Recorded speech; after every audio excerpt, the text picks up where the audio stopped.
Aha, I can hear you. Hey, sis. Hi, how are Let me wear you? my glasses. I can't see what I Wait, can't don't see. ask that. You took after your mama, I see, huh? I don't like this taking after. At all, at all, at all, at all, at all. Not this aspect. No, no, please, not this one. But here we are. are, are you long? Is it short-sighted, long-sighted? What's the other one? I'm long-sighted. Long-sighted. So that means that you can only see things far away, Yes, I right? can see Without the things glasses. close, but yes. So as far like at work, I can read from the teleprompter. Of course, I increase the size, but I can do without glasses, reading the teleprompter because it's ahead, everything else. The moment it gets like this,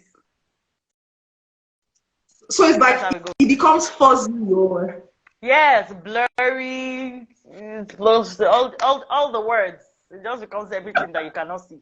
So you need this to oh focus. my goodness, sorry, Hey, sis. I know it's more Hey. sorry, oh, like, I'm like, oh dear God, please. I No, can you know, see, I have sight. I was I was gossiping. I was like, this woman does so much. I wonder how she's able to keep up.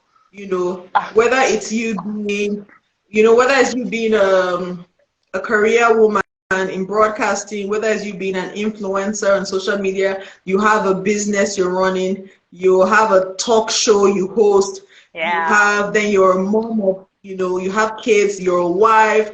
I right. just, in fact, let me just, it's crazy. So I'm always like, I don't know how to do. And then every time it seems Mbasi is doing something new. She's doing I something. know, She's doing right? something. So and it's something I love. I really enjoy that because that means that your life will never be Really. boring. It's never boring. It's always there's always There's always something doing, and something it to do. keeps. Yeah, there's an excitement it gives. There's a Yeah, there's always like something to look forward to. a freshness you always have. But before we launch into all these conversations, please introduce yourself. No one can do it better. So please just let the people know who you are. And Before then, before I go ahead, I have to say you look really nice. It looks so nice. It looks so first off, nice. a combination of the beat, and I always use a filter. Whatever it is, you look nice, my sister. Thank Like, you. you look nice. Okay, so my name is Ambassador Julius Jesse. I am now I go by, okay, so I'm a media personality, but I like to also put in the forefront that I'm the Pathfinder as well. I'm a counselor. That's what that is about, pretty much. So in the Oh, media, okay. I'm a news anchor. I am a TV show host, my show called The Pathfinder. I'm also an actress. Um, yeah, I'm an entrepreneur. Yeah, for now, I'm a mom, of course, and it's somebody's wife. Um, yes, it's streamlining gradually, please. That's That's all. that's a lot. It's a lot, but Right. you know, for anyone that knows you, they will not be surprised because these are just different aspects of your personality that you're putting more and more out into the world. Yeah. Um, you also did tell people that you sing as well. There's Oh, that, okay, you're an yes. art. So Yeah, I sing. yeah. I There's that. So sing. it's just, I think, Yes. what I love about how things are now is how you can be so many things. You can True. be, Yes. there's no limit. You only set the limit for what you want to do and all of that. Okay, so walk me through how you're being able to add, how it started from, and then how it's added up. Because I know the Pathfinder, it seems to be the latest in the various things you've been doing, right? The latest hmm introduction, or right? So walk me through how the process started to where we are today now. So the Pathfinder. I've always had this passion to at the beginning it was just to make people smile. That was the best way I could describe it. I just love to take people from a bad mood to a good mood. That's what I just love to see, that people were at a good place. So that's how it started. And when I say it started, I mean this was since, if I'll be honest, I think this started from the year that I got baptized in the Holy Spirit. This was in 2004. Of course, before then, I knew I had some certain level of empathy, but I started writing about me and the things that I desired and saw myself do from 2004, right? That's almost 20 And years old. yes, yes, yes, actually. That's when I knew I had something that was tied to the Ministry of Health. So I knew I loved humanity. I knew I liked to help people. I'll see beggars. There's always something. I was always writing. Kind of, that's where I knew, okay, this might just be a gift. It wasn't just something. It was something I loved to do. Aside that, I loved the media. I loved to model. I was writing a list of everything I loved, and it was one of those things, that came on that list. So every now and then, even when I was much younger, I know people to begin to tell me things about their life, and they'll pause. This was me at 12 or 13. I mature quick, I think. So beyond my age, and I'll have people begin to tell me things that people who were in university begin to tell me about their relationships, and they're like, "Why am I even telling you this? Why am I even telling you this?" I had that happen a lot. At a point, I'll just say, "It happens often," and people just begin to speak to me about deep stuff. Since I was really young, and it just grew on like that. And so every now and then, I'm having to counsel people unofficially. I'm telling people I'm advising them on this or advising them on that, or I just have the ear to listen, or people just easily tell me about deep stuff. And it went on. So, of course, I ended up studying psychology, which I kind of bumped into. I was going to do vet medicine. My JAM scores at the time didn't meet up with doing medicine. So I went to Bula, right? I went to because I think I just wanted to do that, but I struggled with physics and chemistry like I did. I was a good student, but I struggled. Yes, my sister. In university is secondary school. Pardon? It wasn't for me. Not all subjects are for everybody. I see. It's the truth. It's the truth. But, I still wanted, I don't know whether it was just the idea of medicine. So anyway, that's how Aisha wrote JAMB. My scores didn't meet up because I was struggling. So I had to choose between microbiology and it at all. And to God be the glory. I should give my older brother Bula some credit. Because I go to him because then the choices were between microbiology and psychology. So I go to Bula and I'm like, which do you think is easier? Well, like, that's what I asked him. I'm like, which is an easier course? Microbiology or psychology? That was the question. And he's like, microbiology is tougher than medicine. That was what he told me. I'm like, oh, thank you. Drops the mic. So I'm like, psychology we go. So that's how I ended up studying psychology. But I loved it. I graduated as the best graduating student in my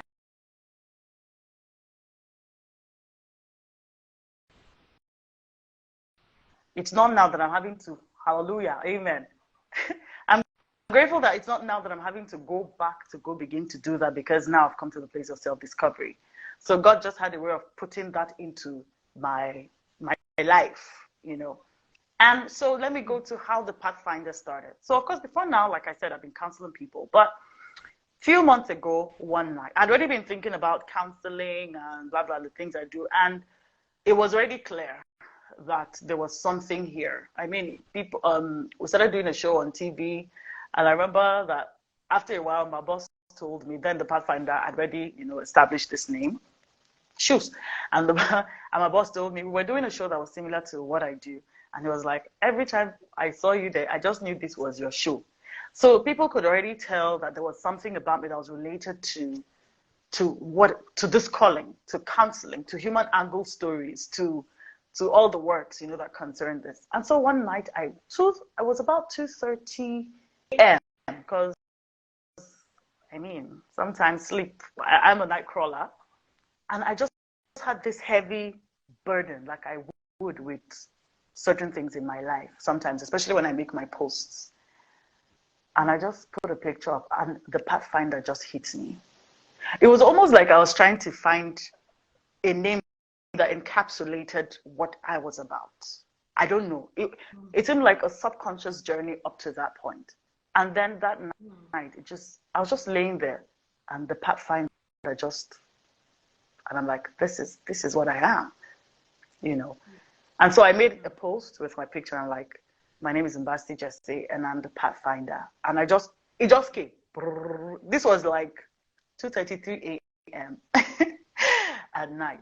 And I put that post, went to bed the following day because my account shared between IG and Facebook. On Facebook, I had, I think, over 700 likes, over 1,000. And I put there to say about 1,000. And I put there to say if you needed counseling of any kind, because I think I got to the point where I realized that what I had was a gift. I feel like that's what happened. I just realized, okay, Mbasity, yes, so humility is perfect, but you're gifted to do this. You're gifted to counsel people, you know. So it was my point of accepting that, okay, this is who you are. This is the calling, you know, aside the other things you do, this is it. And when I put out that post, by the following morning, honestly, without exaggerating, I think somewhere around 70 to 100 messages waiting for me in my inbox. I just woke up, went and it's almost like Facebook shared it. You know how when they boost your post, some of your posts, that's what they did to that post. But a post that you make by about 3 a.m. at night, you'll not even think it will have any traction or anything. Yeah. And boom, it just went out. It was all over the place. People were, and that was it. I just knew, okay, this is it, Mbasti. Oh yeah, let's go. You know, and so it just set me on this new cause of making it official that this is my path. As I discover my own path, I'm also I'm called to help other people discover their path too. And look, sis, I literally speak to people and I sit back and I'm like, wait, what did I just say? Like, wow, how did that even happen? And you can see the light that comes on the faces of these people, and the wows and the, oh my goodness, I never saw it like that. You are just an answered prayer. Oh, the feedback amazes me. I'm like, you know what? I accepted, God, that this is just a gift. And it happens everywhere. Literally yesterday, I walked to buy something from a store. That's how I stood with somebody that shared a deep part of their life with me. This is just someone, just hi, hellos, not like I don't know, somehow I just ask the right questions and it's just genuinely from my heart. That's what the Pathfinder is about. It's just helping people find their path through life on the different phases. And we would all need someone to guide us at some point in life. And I just believe that God has just made people like me one of those people who brings you clarity per time on your path. Yeah. So, long story short. Interesting. It's interesting because you talk about the Pathfinder and finding your path and how it all began and how you thought, oh, I wanted to, you know, back then, engineering, law, medicine, science. That was what was popular. White collar. Yes. Yes. And then, okay, if you did architecture, they will manage you, you know, but it really was, those were the big ones. And how you thought, oh, okay, I should follow that path. It didn't work out. You decided to, all of a sudden, you're in psychology, and then you studied, and it brings you all the way here, right? But before you got to this place, there were the in-betweens.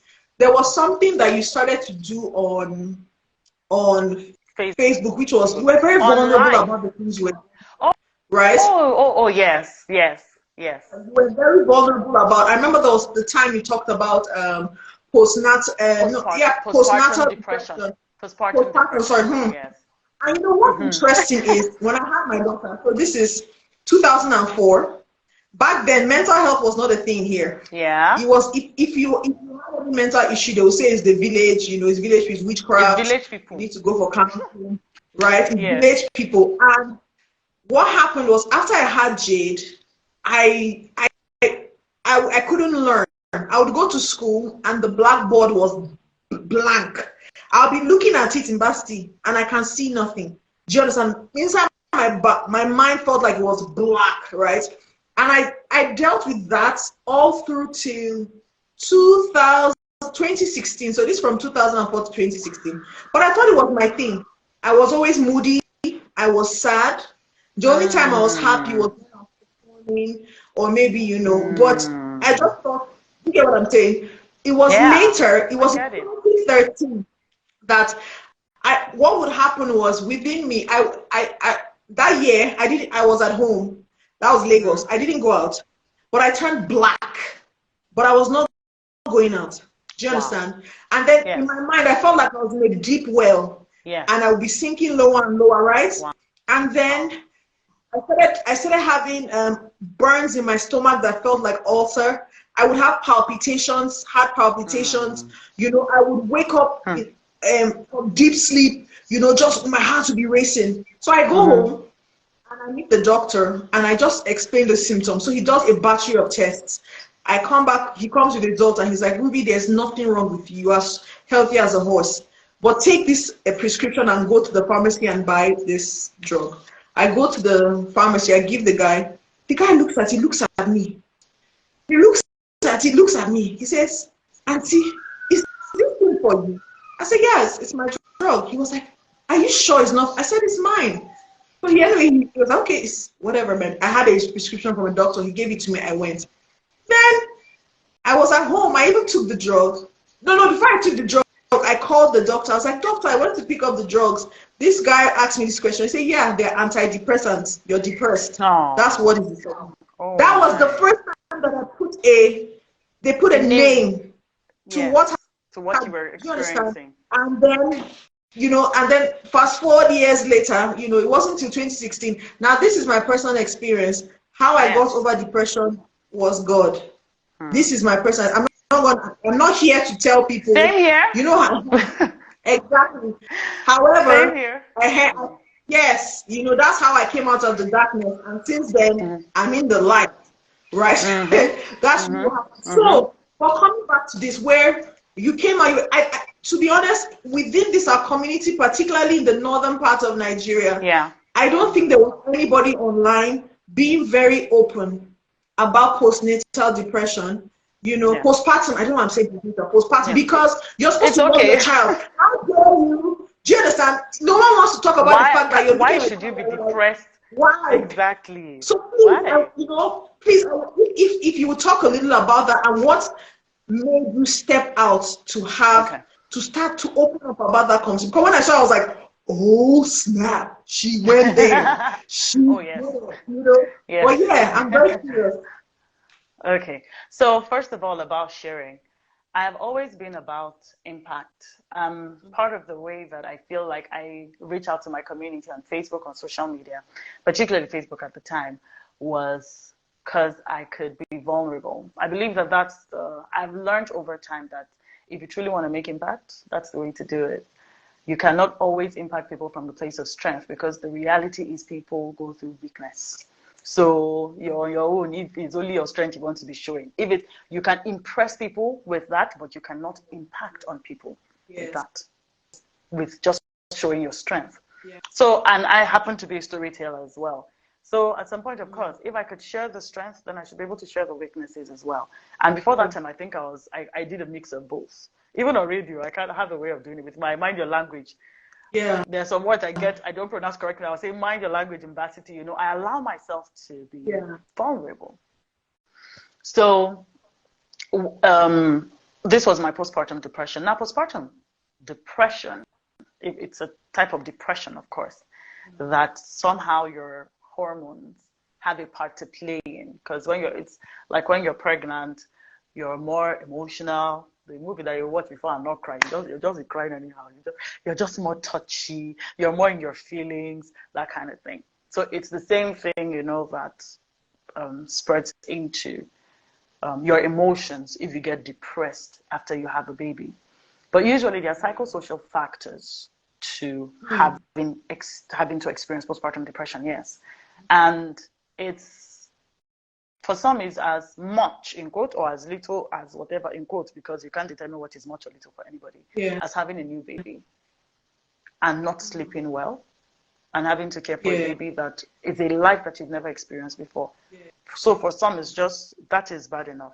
But for others, there might be other things involved, like maybe you have a child out of wedlock. They're usually psychological things. There's usually something psychosocial. So something social going on that affects your psyche, that then your hormones exaggerate. Oh. That comes with postpartum. Yes. Yeah. For me, it was after the day my anxiety hit the roof, that I called Mommy G, I called Ini, my sister, I called everybody, and Mommy G was the one that picked up, praise God. And I'm like, Mommy, I have a, so because of my psychology background, somehow, because I get to study and I have a certain level of exposure, I knew what I was experiencing was anxiety. I didn't even know what was causing it, but I knew I was very anxious that day. And I just said, Mommy, I'm experiencing anxiety. I just want you to pray for me. That's all I knew I needed. I didn't just pray for me, because I was literally out of control. I was just crying. And then she's like, okay. And she was praying for me. I just held my phone. I was just praying, like, let the prayer just saturate this house and chase all the demons, because what is this now? And so, Mommy G prayed with me that day. It was later when I was speaking with Ini that Ini said, Vasi, what you are experiencing may be postpartum depression.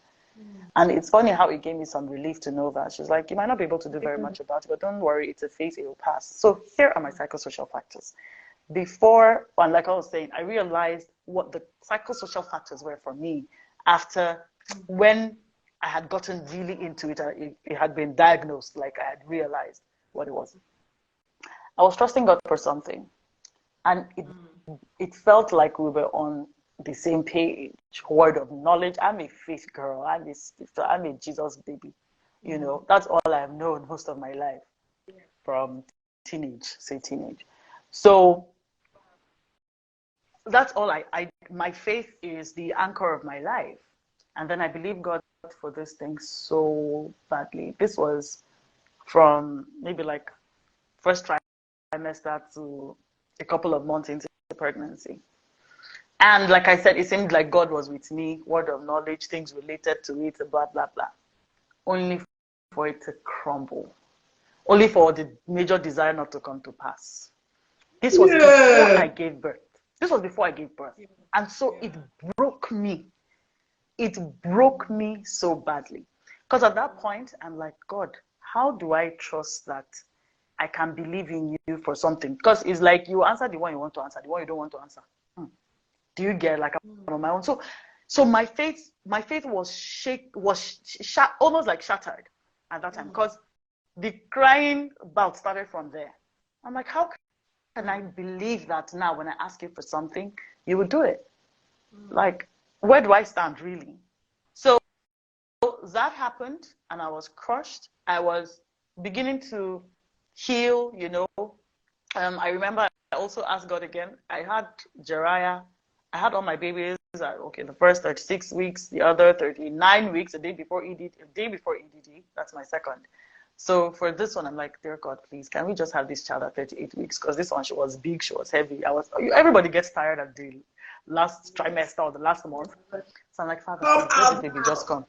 Do you understand? I'm like, dear God, I'm God, like his relationship, right? So I'm like, God, please, I beg, 38 weeks is good. Let this child just come. So it's almost like there was a part of me also looking out to say, okay, well, are you going to grant this one at least? Yeah. And then this child didn't come until 40. She was almost 41 weeks. She was the longest that stayed. Yeah, she stayed for 40 weeks and 5 or 6 days. She was the longest. And I remember I'll call my husband and I'll say, maybe there's something wrong with my trusting. But even when I said it, it wasn't from a place of, I wanted to seek to know what. It was that I was broken. I'm like, I don't why do I feel so ignored? What's like, anyway. So I still have a good delivery, still worship. I was still very in gratitude. Had my baby. It was good. Came out. The day I was going in to have my baby, when labor started, they checked my blood pressure. It was somewhere around 140/90, so slightly elevated. And they're like, okay, slightly elevated. Okay. I have this, they're like, okay, pain. No, it was 150 something actually. And my blood pressure had been perfect before that time. So they're like, okay, pain can elevate. The blood pressure might just be pain. So I have the baby, I come back, they check in. I think that night or the following day in the morning, it was 140/90. They're like, okay, slightly elevated, but let's observe.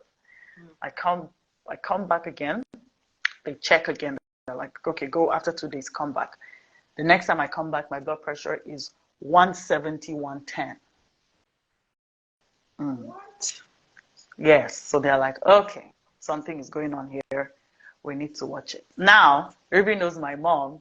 For those of you who don't, mom still lived on high blood pressure medication for as long as I knew her. She was on meds. Then how she passes is she's dancing and she slumps and she dies. So a part of me, since mommy passed, has always had that at the back of my mind, that this is not how I want to be. Number one, I don't want to live on medication. Number two, I don't want to die like my mom did, because it had to do with cardiovascular, blah, blah, blah. It must have been from there. So it's always been a prayer request. I will not have high blood pressure when I'm pregnant. I will not, like, it ain't gonna come near me. You get it? Like, no, this is, and faith girl, Jesus baby, then here was I with a diagnosis of high blood pressure. And they're like, let's give it a week. It might go down. The doctor recommended some meds for me to take. So I took them. I remember the pharmacist then was like, and then there were other voices saying, if you take them, you might not be able to stop. Oh, it's a continue. You might have to continue taking it. So it became, should I take? Should I not take? First of all, the major challenge was the fact that the fear of, this has come to my, like, okay, it's come here. Now also, remember that I trusted God for certain things that didn't happen. So it was almost like, God, how would I trust you for this one and believe that this would go away? Because what's the guarantee that you would even answer? What if truly this is it? You know, what I feared the most is coming up for me. So I had no faith. Yeah. So I had no faith whatsoever at that time to trust that, oh, this was a phase, it will pass. It didn't matter what anybody was saying. Okay, I'm like, don't worry, just take your meds. Anyway, it continued. So they'll say, take walks. I'll take walks. I was trying to hold myself up, keep myself up. Then Jotham, my second, had a cold. Then I caught the cold. I know it is when you catch a cold and you can't sleep. So my mind was already in a bad place. Then I remember that on this certain Sunday, this was, now Jeriah was 4 weeks old. She was 4 weeks old. I don't know if I started taking my meds at the time already. Maybe not. I don't know if I was still observing. But I didn't sleep well the previous night because, of course, Qatar. But yes, and I remember I was following service and I just got distraught. I was tired. I was tired. I seemed sickly right after this baby. My mind, remember, my psychosocial factors were already in play. I did not even think about them then. I did not think about the in quotes, betrayal before that. I was just in the moment, but I was just tired that I was sick, that everything just seemed to go wrong after I had my baby. And that was the day. Plus, I didn't sleep. And usually when you don't sleep, actually, your anxiety levels can spike. Just not sleeping safe. Talk more of having other issues. That was the day. 4 weeks later, that was the day my anxiety hit the peak. I just knew I was crying. I couldn't stop crying. I felt helpless.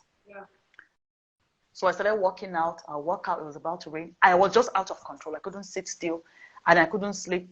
I tried to sleep. I'm sleeping. I'll startle. I'll wake up. I couldn't fall asleep. I was anxious. I remember Uncle, what's Uncle's name? Shalima's dad. My neighbor. Not Shalima, Salama's dad. Your uncle. Okay. Uncle's name? Uncle Salama. Sarai. Which one? Not Saraya. Salama. Mommy G's brother who stays in our compound in Jos. I just forgot his name. The one with Echo Pastor. Uncle David. Yes, Uncle David.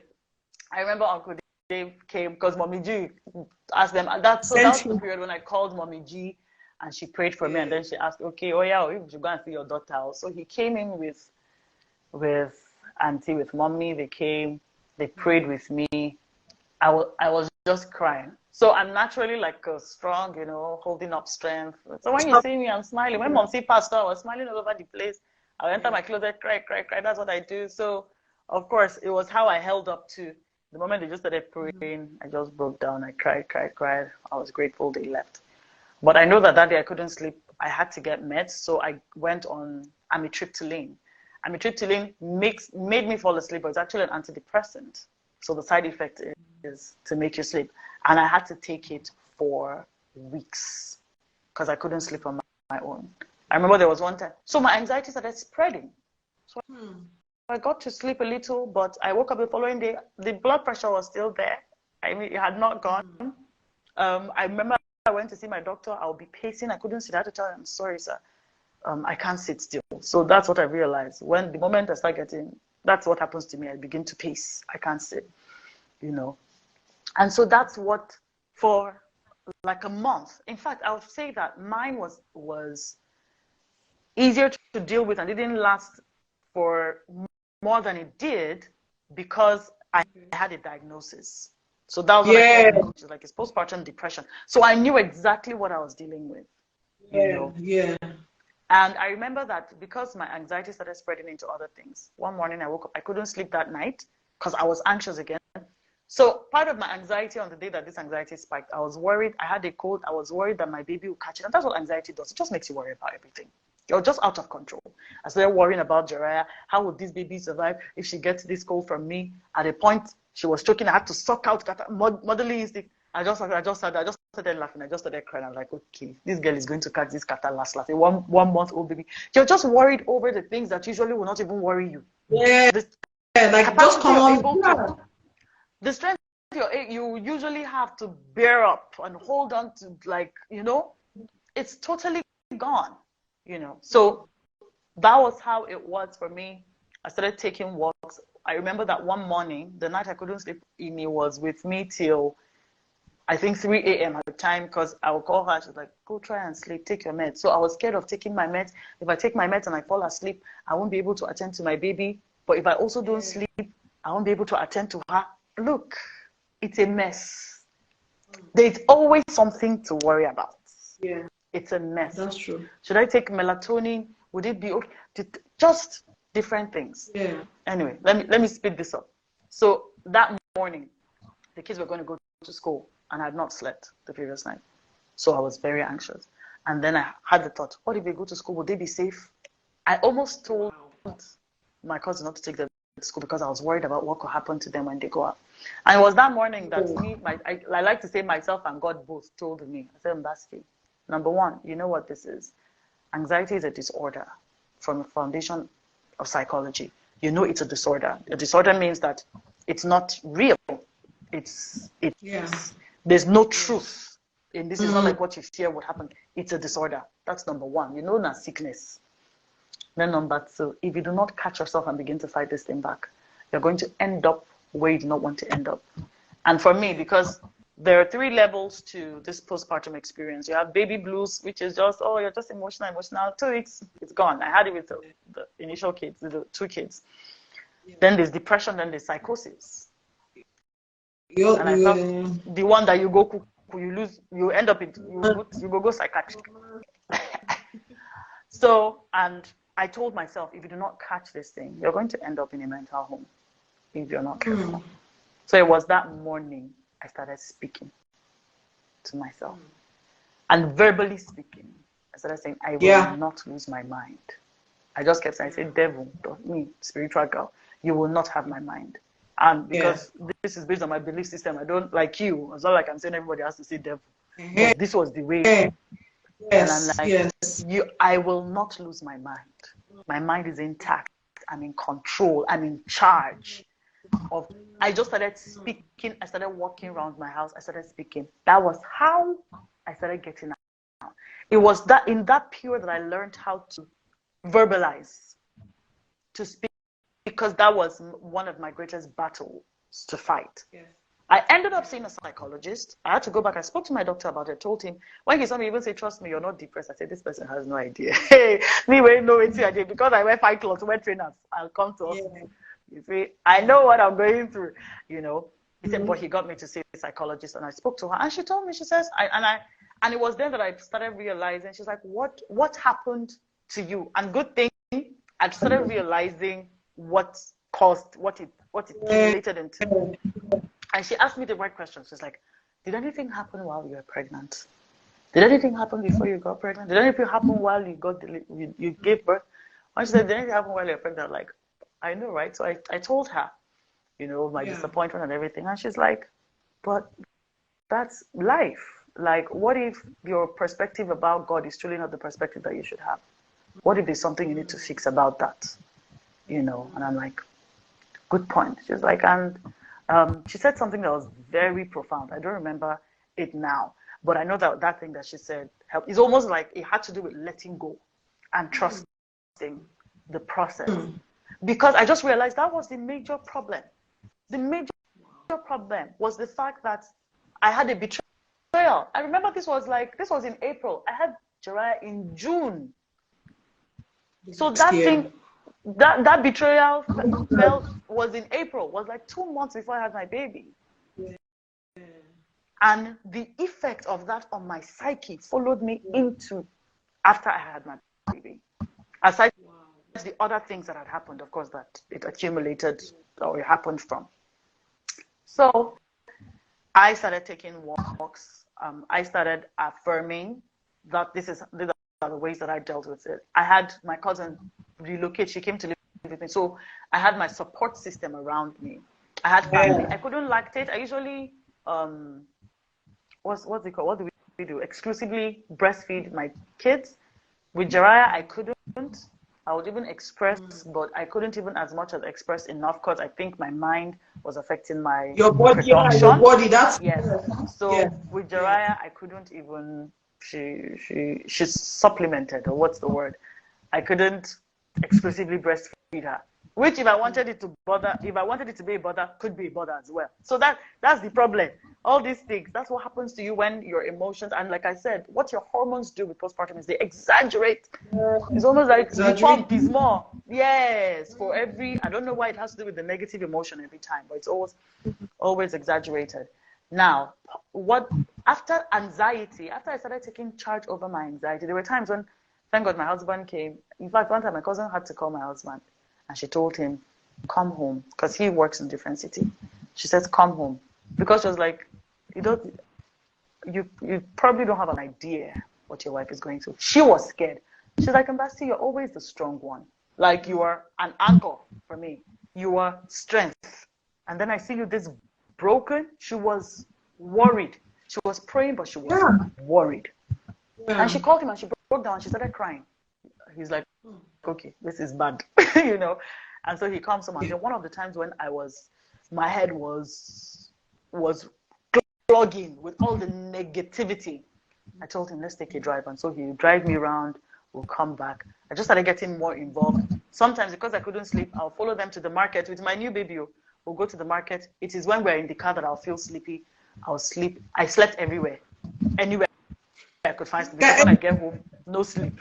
I'll enter a store, I'm waiting for somebody, sleep comes, I put my head on the table, I sleep. That's what I was doing, to just at least get enough sleep. I am telling you, like, that was the season. It was that bad. But after anxiety started dropping, depression came. They're like opposites of each other. They are sanguine twins. So anxiety is the excessive worry. Depression is the excessive sadness. Yes. And then depression came. I had a cloud of darkness, sadness. And I remember, I know God will tell me from my spirit, Ambassador, this is a phase, don't worry, it's a phase. And I'll stand in the mirror and I'm crying and I'm telling myself, Ambassador, it is a phase. I'm crying, it will pass. It is a phase, it will pass. At the point, one of the thoughts I had was, because life became tasteless, And I read, and that's how psychologists state it, that life becomes tasteless. It felt nothing, me, that I'm excited. I want to teach people how to live. I was already teaching people how to find their purpose. It's what I was about. It was almost like I took the backseat and like, what is life truly about? Nothing excited me. When people said, I need to even go to the market to do, I was just excited, like, wow, I'll be in awe. Like, you're thinking of going to the market. Like, I'm thinking of doing something else. Me, that all I'm trying to do is hold my mind up like this, like, just ensure I am sane. And people are just, I'm like, well, I watch TV and I see adverts. It was strange. I'm like, wow, these people are living. They're excited. Like, that's how it was for me. Because nothing excited me. It was doom, like, you're in a vacuum. And I told God one time, I'm like, if this is how life is going to be, I'd rather not live it. I got to that point. Yeah. Death is better. I'm like, death is better. Of course, I'm grateful to God I never got to the point where I was going to take the life myself. God forbid that would ever come out our doorstep or to our doorstep. But I'm like, God, if this is how I'm going to continue to be. And the challenge with those things is when you're in the middle of it, it never feels like you ever get out of it. That's all you know. It feels like that this is going to be your life forever. This is me. This is me. This is, yeah, exactly. You never really see the hope of one day, So, and I told God, I'm like, God, if this is how it's going to remain, death will be better. I'd rather not live. What is this? So during the period, good thing, the kids went on holiday, and I'm like, okay, change of environment. Let's come to Abuja. So we came to my brother's Obons. Good thing he had a big space so he could take all of us. And I remember that the first night I just changed this environment, and I slept in a different place. I woke up the following day, and I had a level of excitement. Just to wake up in it. I immediately, when I woke up, I immediately downloaded Brighter Day. I never knew I could be so happy. It was gonna be a brighter day. I just played and I was just dancing. I went out, everybody was already eating. Of course, they just let me. I came out and I was dancing. I was just all over the place dancing. And I remember my son asked, Mommy, what's going on, Jason? He was like, Mommy, why are you so happy? And he was like, Mommy, what happened? Or Mommy, what's going on? Something like that.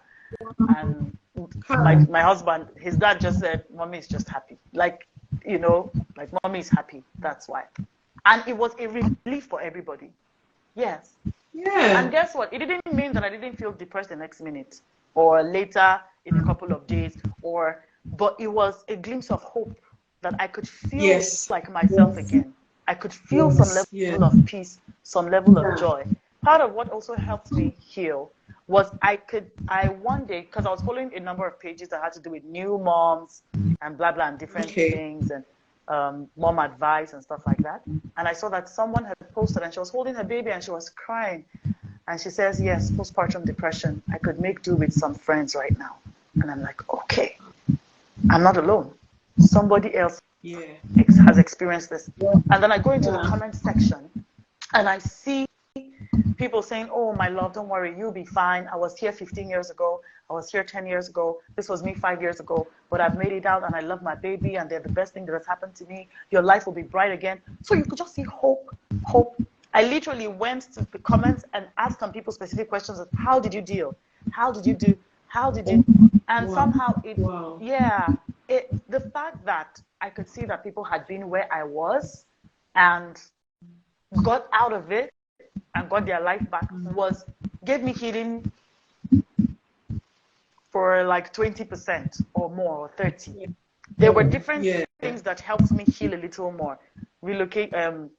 Changing environment helps me maybe like 20. This will help me like 20. I remember, so spiritually also, a lot was going on with me, by the way. Spiritually, a lot. I was learning how to trust God. I was learning to understand, which was the foundation of what I consider the psychosocial factors that led to that. Because I'm like, God, how can I trust you? And I remember that, so hitting the spiritual part, one thing God told me is, Basti, you decided to be a Christian. You're not a Muslim. You did not decide to go through Buddhism or Islam or any other religion. You chose your faith for Christianity. He says, we have rules in this kingdom. And one of the rules is that you must trust the king. Trust that I know what I am doing. This is one of the only ways you can. If you want to survive in this kingdom, you have to trust the king. You can't do it any other way. Yeah. And he said, also, because, and I realized before that time, I said I knew I had it was eventually I realized that I had a bit of arrogance as it concerned God, because when I see certain things happen to believers, I'm like, God, why would you let a believer lose a child? Why would you let their house burn? How can they not have house? What is this? I'm like, even me as a human being, this doesn't look good. Protect your name, kind of thing. Like, what is that? Like, even me as a person, even me as a person, this doesn't look good. Why should a Christian be having to deal with? Why should it? So I had a problem. And if you see my recent videos, so you see even this Pathfinder thing, it was defined from that season of my life. The reason why I overcame now that I'm doing with Stella next week is to pick on people who have been through a dark season that have come out. And it's because I know how, like the story I just shared, of hope. I overcame. You were my first guest there when I overcame. And because most times people wallow in their dark season or give up and even end up taking their lives because there's no hope. You can't see light at the end of the tunnel. You can't see light. But when you know that, number one, you're not the only one going through that struggle. Hope. Okay, I'm not alone. Okay. Then number two, when you see that other people have been there and have gotten out and now live life and are not having to be there, that's another level of hope. You're hopeful that, okay, this is a phase. It will pass. Yes. So that's how I overcame it was part of the reason why it birthed. Aside the fact that there was someone else's story, that got me to that point. But that's it. Yeah. And that has pretty much defined how I'm here. So this has been the journey for me. So spiritually, I had to learn how to trust God, to understand that. And I did a video, like I said recently, to say, talking faith now, I feel like there's a faulty foundation with us being Christians because, and maybe now it's a lot clearer, but there's a, whether it's unspoken or spoken belief that once you begin a relationship with God, your life will be rosy. Like troubles will not come your way. There's just something about what? Yeah. I say even Jesus never said that. He said, in this world you will have trouble. If you go and look at, in fact, he says you will go through the fire, you'll go through the water. I said God did not lie. I will be with you. He says it will not consume you, it will not sweep you. He assures you that you will get to the end of it. But you will go through. So that was what God taught me through that season. It's like this thing that you believe, not be me teach you. And you've got to trust me, trust the process, trust that yes, even though you believe, like with what happened, I'm just deliberately not sharing what exactly was, but with what happened at that time, even when I felt betrayed, I felt like God was telling me, Basti, this is part of the process, it's not the end. The thing you desire, it will happen. And it just made me, it just reestablished the fact that God doesn't wear a wristwatch. When God says something in your life, it will happen. He doesn't wear a timer. Now, us get time. He's not that even give the time. God just says it will happen. Exactly. But he doesn't put a time into it. Except if he specifically puts a time to it. Because, 1,000 years are like one day. 1,000 days are like one day to God. So when he says it will happen, it will happen. But it's us as human beings that are wondering, oh, it's delayed, oh, it's extended, oh, it's not happening. But that's, God is not bipolar. Which is what I'm like, okay, God, I'm not bipolar, my darling. When I say it would happen, but for timing, trust my timing. So that was what I had to do. Those are part of the things I've taken, and even till now they help me. I'm still a questioner, I'm still a seeker when it comes to my relationship with God. I still have questions, but now I'm learning how to accept the seasons in my life and be grateful through them and believe that God, you were deliberate about me. In the end, I win. And now I have that same mindset also for people who are believers that I used to be an advocate for and be hurting my relationship with God. So now I understand that it's a phase, it will pass. And the scriptures actually speak about how these sufferings build strength. It says it builds character, it teaches you patience, endurance, it builds strength, it builds character. That's these sufferings that you endure. It says, and in the end, it would birth hope, and this hope will not be put to shame. So it makes it clear. That's in James, yeah. It makes it clear that in the end, it's for a good cause. I mean, it's what I've experienced that has given my life value. That's why I have this. That's why you and I can sit and talk about this. If not, I mean, what? Media, fantastic. Of course, there'll always be something. And then I realized that all of us will go through a dark season in our lives. Nobody will escape it. It's life. In this world, you will experience many trials, many tribulations. They would come. So that was a season of my life. And how I dealt was changing of environment. Interestingly, I came here. I just kept telling my husband, Aisha will go back to Jos. Aisha will go back to Jos. Before I knew it, that's how we relocated. I'm like, I don't want to do Jos no more. And God so kind, he was on the same page. And that's how we moved. And of course, my life just opened up to another phase, of growth. So all things work together for good. Please go ahead. So that thing you wanted and what you have now, is it, do we look and say, oh, I wish I had it, but or we like, I will not trade now for that thing? So the thing is, that thing I wanted is the process, and it is still in the process, and it is going to happen. Yes. Okay.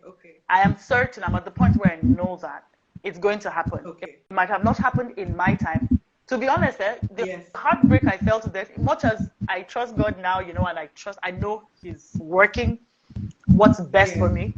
There is the tendency for me to still speak about that heartbreak even now, and I'll get teary-eyed because I was crushed.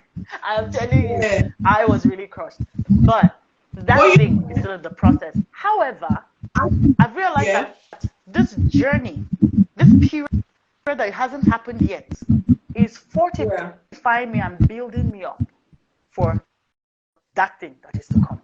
So you actually were not as ready for that as you thought you were then.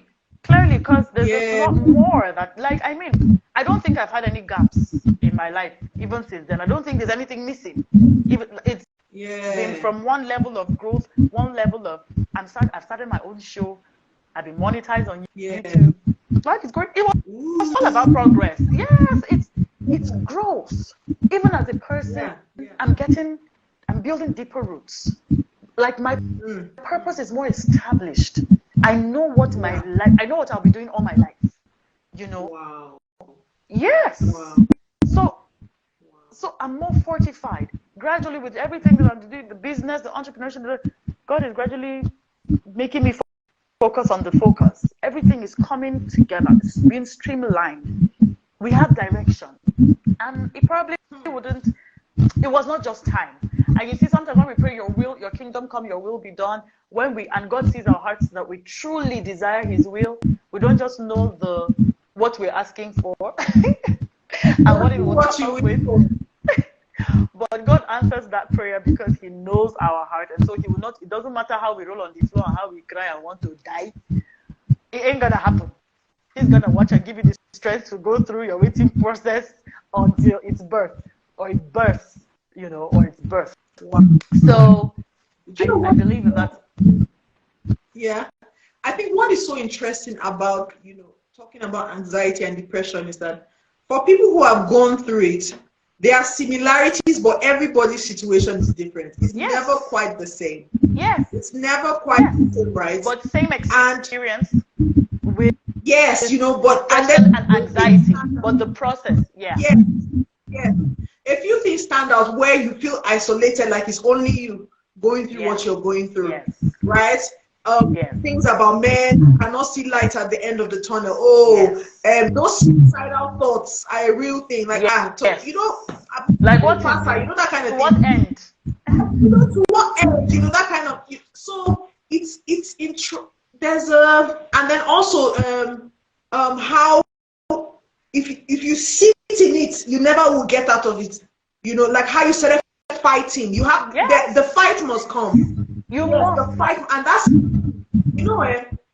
one thing. There's something my pastor will say. He said, "You don't answer thoughts with thoughts. You answer thoughts with words. Words are higher than thoughts." Yeah, you speak.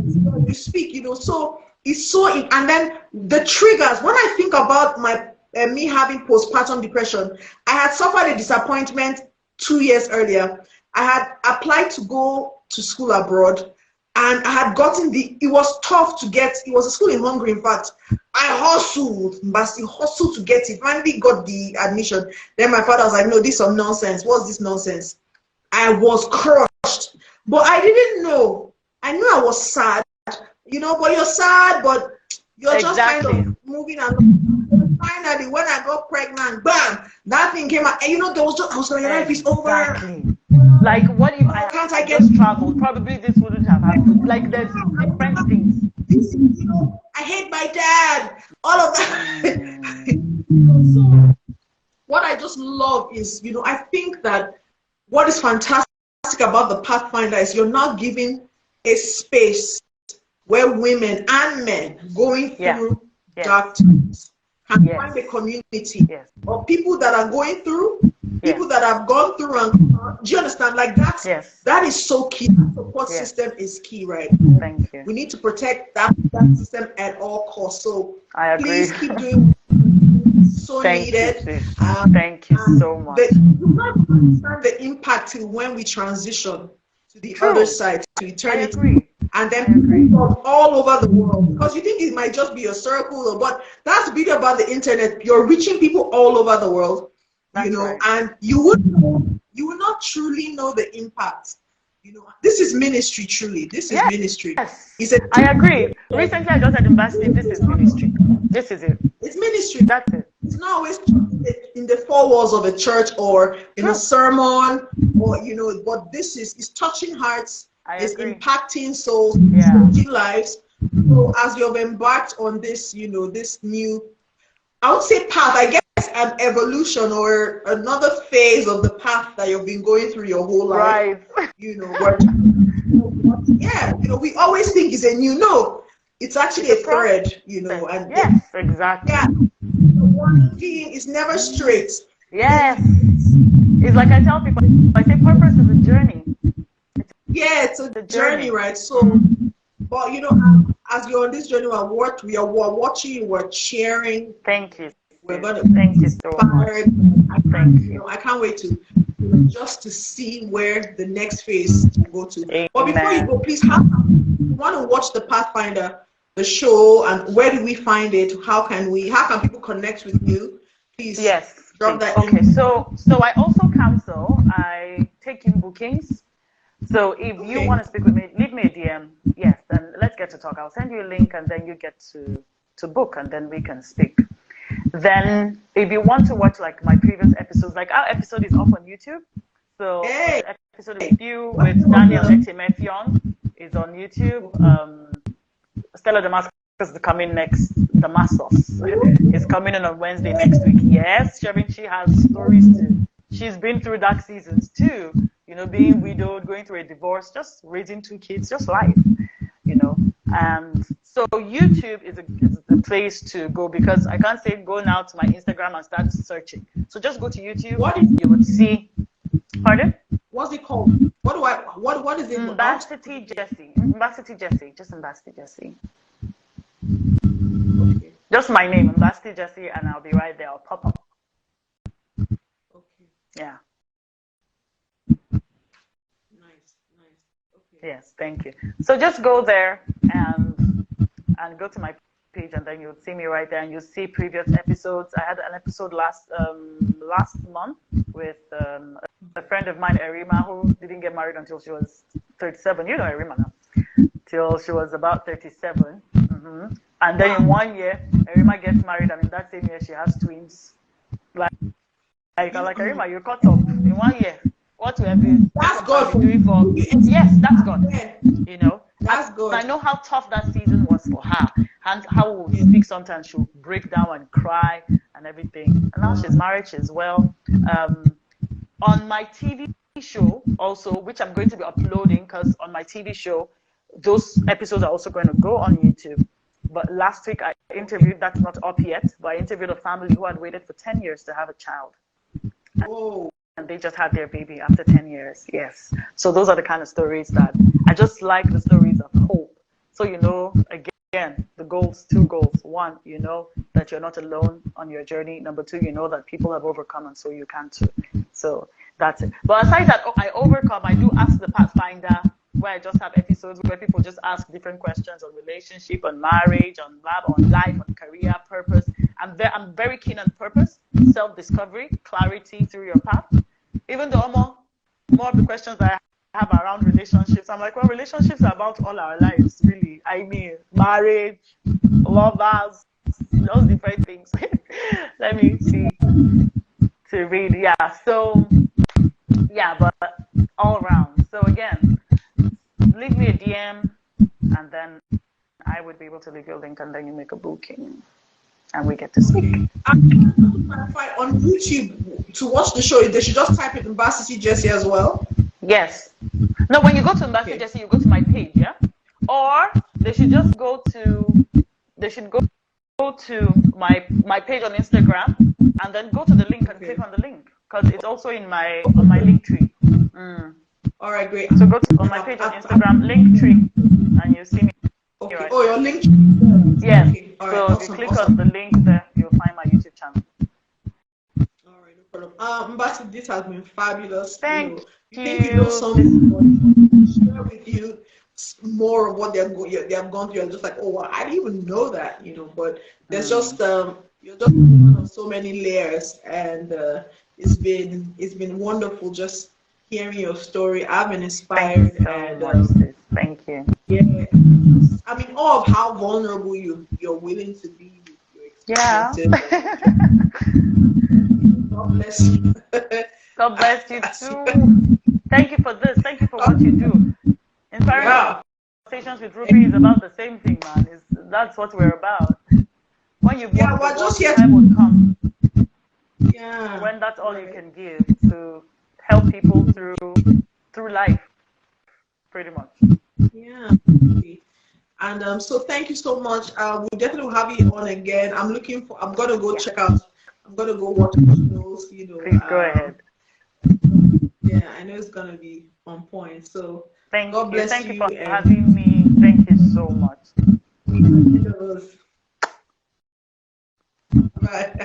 Bye. All right. Okay, ladies and gentlemen, I'm sure, I bet you had a fantastic time just listening to my sister from another mother in Varsity. She's someone I've known for a long time, since we're kids, go way back. And just seeing her journey, her process is truly inspiring.